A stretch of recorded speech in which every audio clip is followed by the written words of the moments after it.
On today's episode of Locked On Wild, we talking about prospects. Hey, this is Matt Boldy, and you're listening to Locked On Wild. You're Locked On Wild, your daily podcast on the Minnesota Wild. Part of the Locked On Podcast Network, your team every day. What's happening, everybody? Welcome in to another episode of Locked On Wild, your daily Minnesota Wild podcast. Part of the Locked On Podcast Network, we are your team each and every day. We thank you for making Locked On Wild your first listen each and every day as well. Make sure to subscribe on YouTube and your favorite podcast platform so you don't miss out on any new episodes throughout the week. On today's episode of Locked On Wild, we are assessing the stock of various Minnesota Wild prospects, stock up, stock down. We'll take a look at how they've been doing recently, and we will recklessly speculate as to when we could see these players hit the NHL level. My name is Seth Toupal, host of Locked On Wild since 2021. And we will be keeping you covered tomorrow for the game against the Carolina Hurricanes. We'll have a preview for you tomorrow. Jumbled the schedule a little bit because after the game last night, the Wild announced that they weren't having practice today, no media availability today. And obviously, there are more than a few players that are injured. So just wanted to wait and see. The big one is Jiricek, who evidently got banged up a little bit at some point during the game against the Capitals. His status would be a fairly big one. So we'll do an episode for you tomorrow once we get a little better idea as to what's going on. And we'll, of course, take a look at the Hurricanes as well. But I've been wanting to bring this back in and do more of this, is just looking at some of the key prospects in this Minnesota Wild prospect system with just a stock up, stock down, based off of their recent performances and the ones that we should be getting excited about that will be hitting the NHL level at some point soon. And what we'll do with this is then in the comment section for this episode, name a prospect, and the next stock up, stock down report we'll get to those players as well. So audience participation in these, and some of these players, you know, the reporting on them is few and far in between compared to what we're getting for others. So I'll just do my best with what we've got for these particular players. But I want to start with one who got off to a bit of a rough start, to say the least, in his first season at Michigan State. And we talked about it. We talked about it at the beginning of the season, but Charlie Stramel has righted the ship and then some for Michigan State so far this season. It was a bit of a rough go to start the year for Stramel, but boy, the numbers are really starting to file in nicely so far this season. All told, Stramel has 6 goals and 9 assists for 15 total points in 19 games. He has substantially cut his penalty minutes down and has just 8 through 19 games with Michigan State. And after being a -10 in his first season at Wisconsin and a -4 in his second season at Wisconsin, he's now a +8 and is playing some nice top-line minutes. We say it started rough because his first game, he went 3 out of 15 in the faceoff circle against Lake Superior State, and followed that up with a 1-assist game in the second matchup against Lake Superior State, was 15 out of 27 in the faceoff circle. But he's really started to stack some impressive performances together, and that even is coincides with not having necessarily put any points on the board over the last few games. Still just able to, well, actually, now that I say that, he had a goal and an assist I was reading the wrong column. Had a goal and an assist against his former school, Wisconsin. Also had a goal in one of the games against the Gophers. That was the 5-3 win by Wisconsin. He's won 185 faceoffs and lost 166. So he is over 50% in the faceoff circle. He is playing like a top-line player for Michigan State.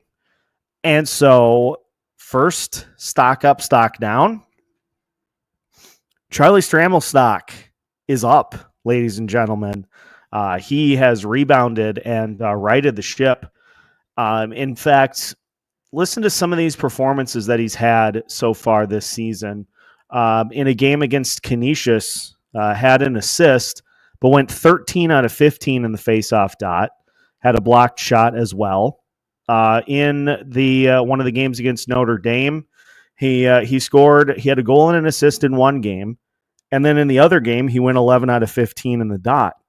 He's and using that big frame that he has, starting to put the pieces together here a little bit. And so I like to say myself, I jumped the gun, and it looks like Charlie is putting together some nice work for his junior season.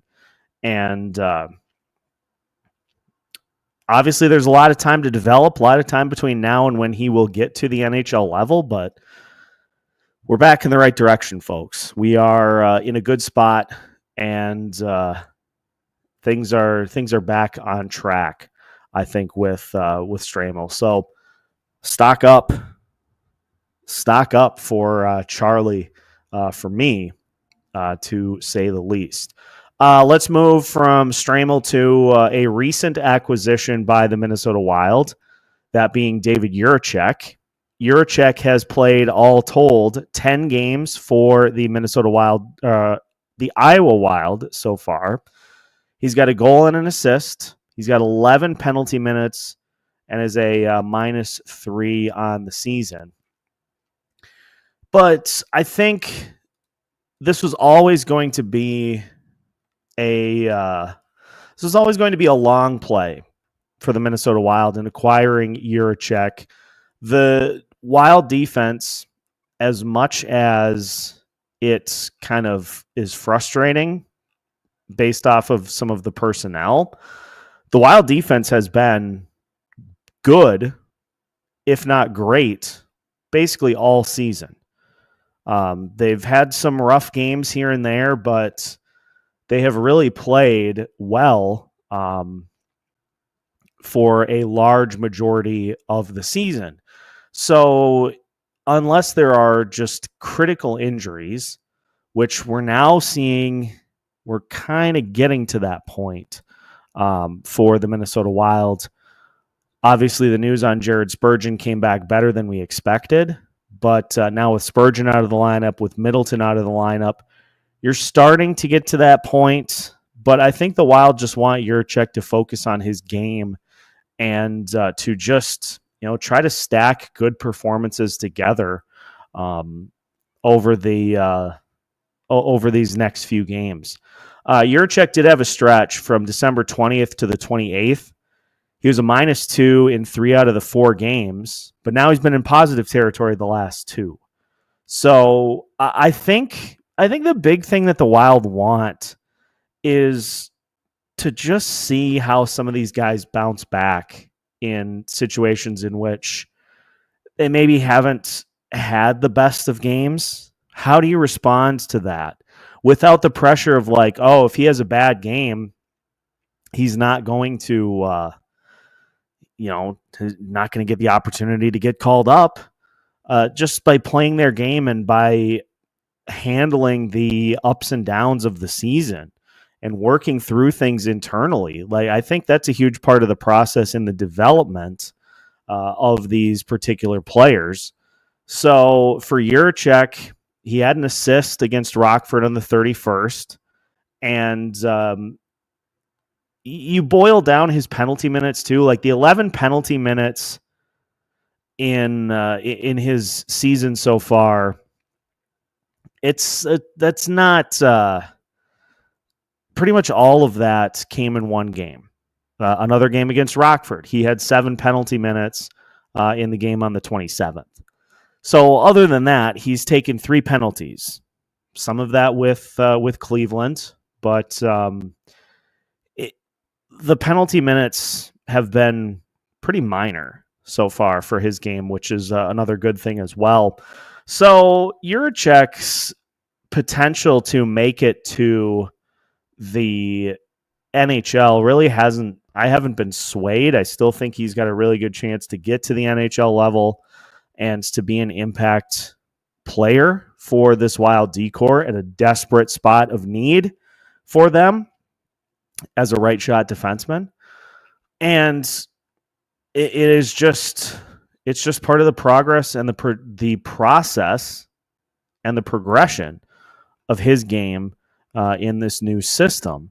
The thing that I take away is he's actually playing now. He's not a healthy scratch at the NHL level for the Minnesota Wild. He's playing in Iowa, is getting an opportunity to, just work on things, much like a player that we'll talk about here in a little bit, Liam Ohgren.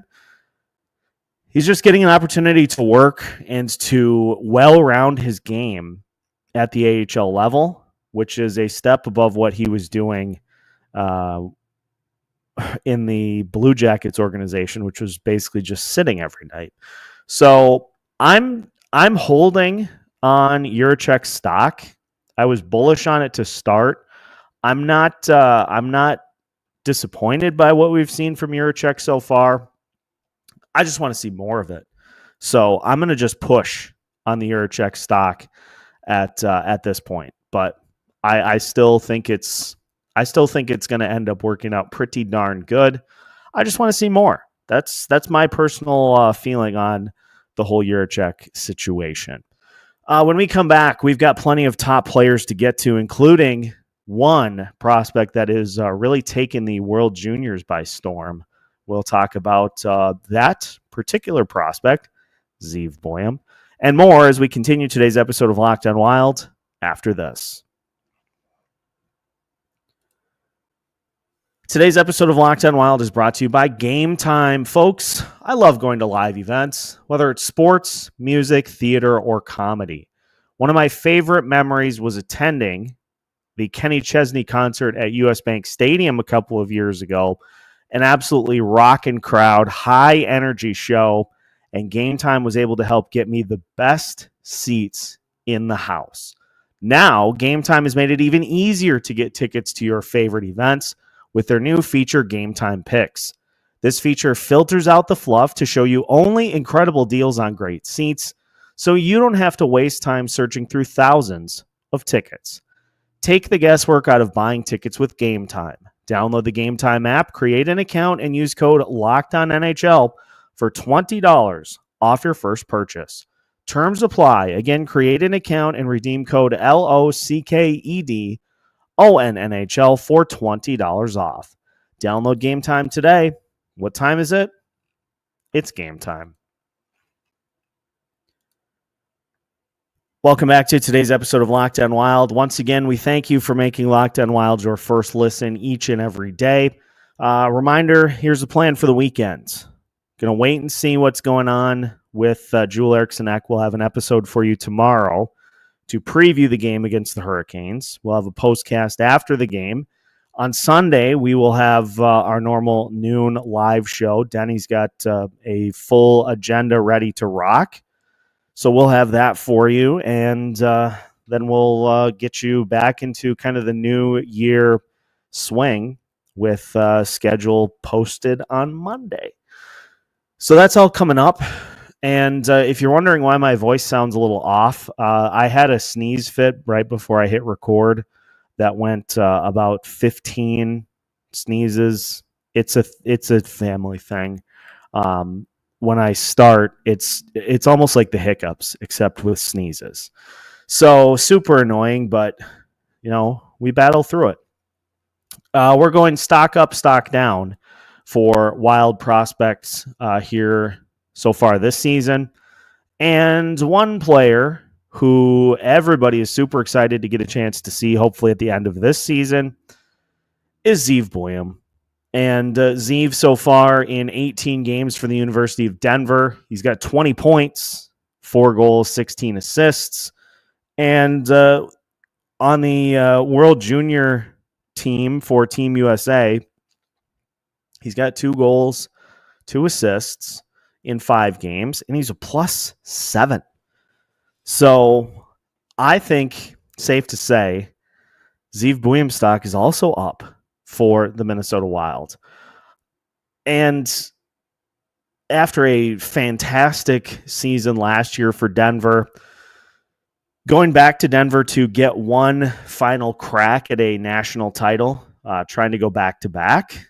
From Buium, we've really seen him find his form, especially over the last couple of weeks, and has continued to kind of build off of the things that he did last year, and now has already scored a couple of times for the World Junior team through the first 5 games of competition.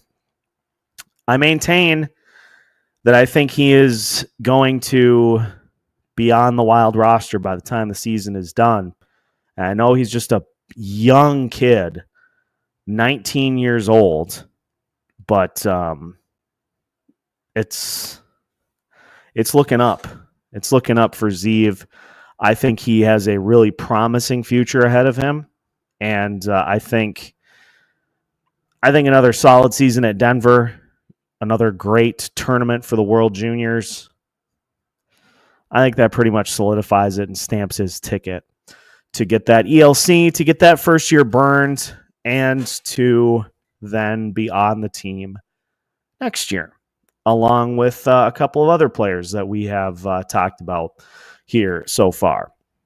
So I'm stock up on Zeev Buium, showing that offensive ability and 18 goals in 4 games.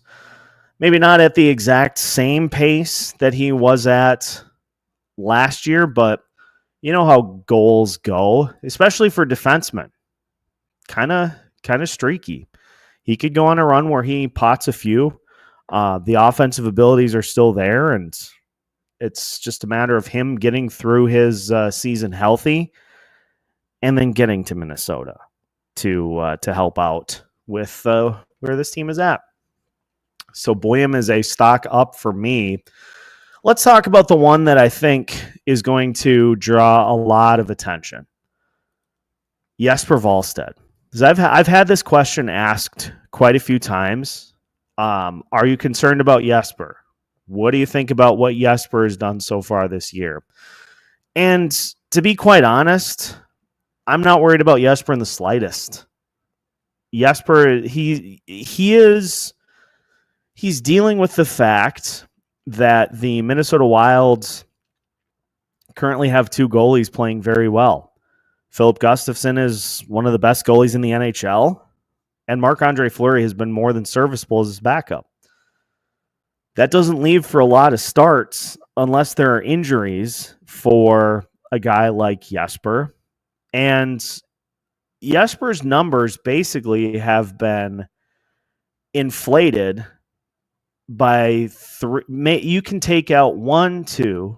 If you take out 4 games that he has played so far of the 13, he's allowed 48 goals in 13 games. If you take out 4 of those, that cuts out 25 goals. He's allowed 7, 8, 5, and 5. If you take out his 4 worst starts, he has allowed, or even his 4 worst games, he has allowed just 23 goals in the other 9 games, which last my math checked out, that's under 3 per game.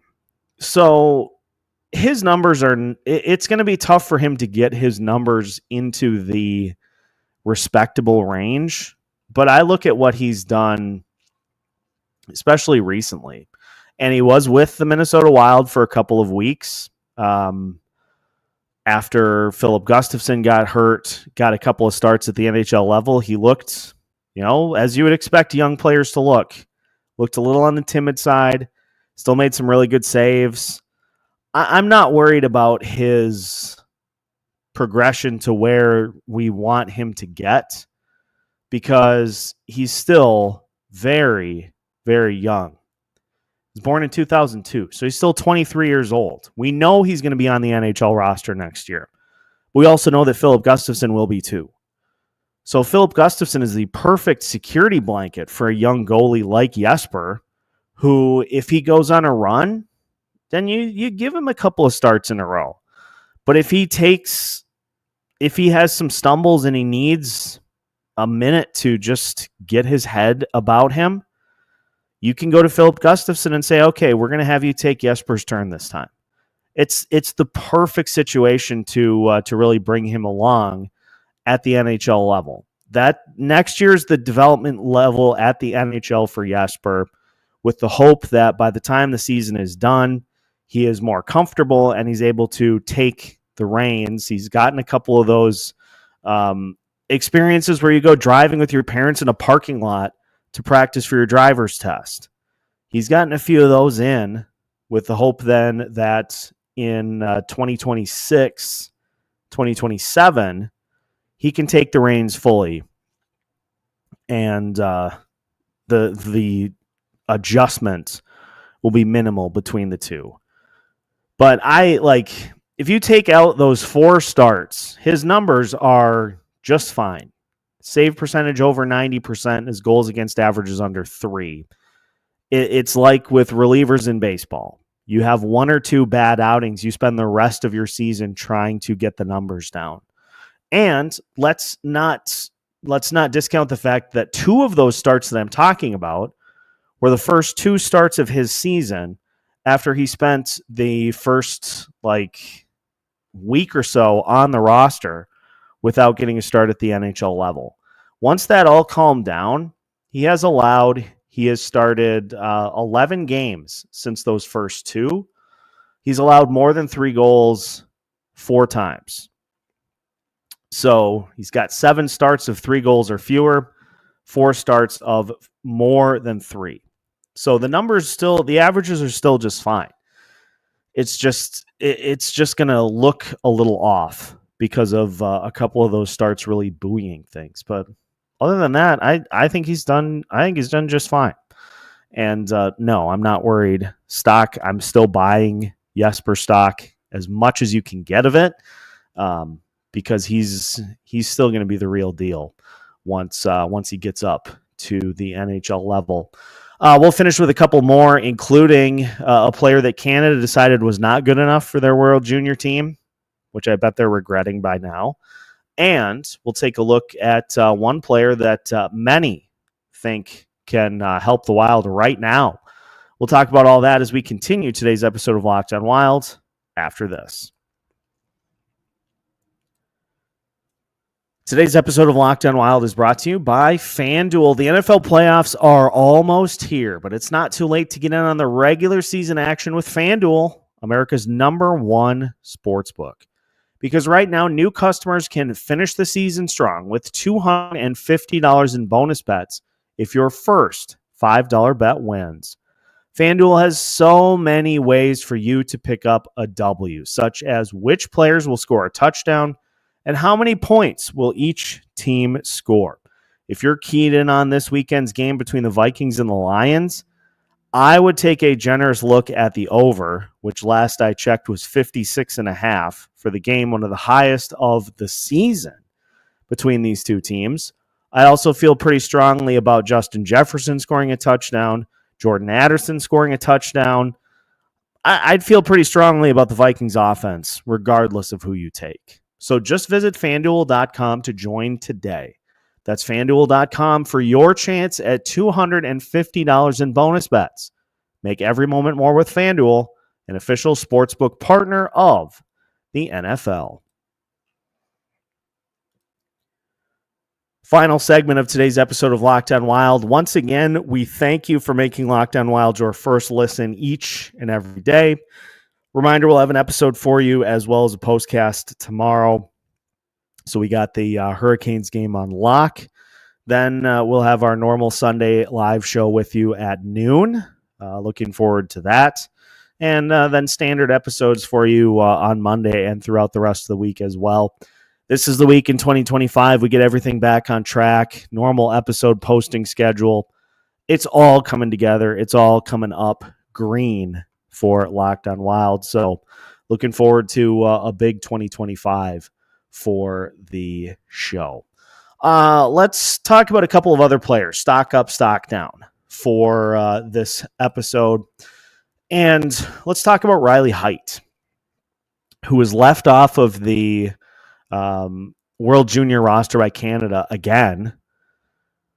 I don't understand. I don't know what they're looking for. I don't know if Canada even knows what they're looking for, but they are eliminated in the quarterfinal round again. So that's their problem. Height so far this year, he's got 17 goals. He's got 26 assists in 27 games, 43 total points, and is a plus 14 on the season. And there were really only two options for Height this year. Is because of his age, because of how young he is. It was Prince George or the NHL. Those are the only two options. There was no in between. It was either he spend the entire season at the NHL roster or he goes back to Prince George.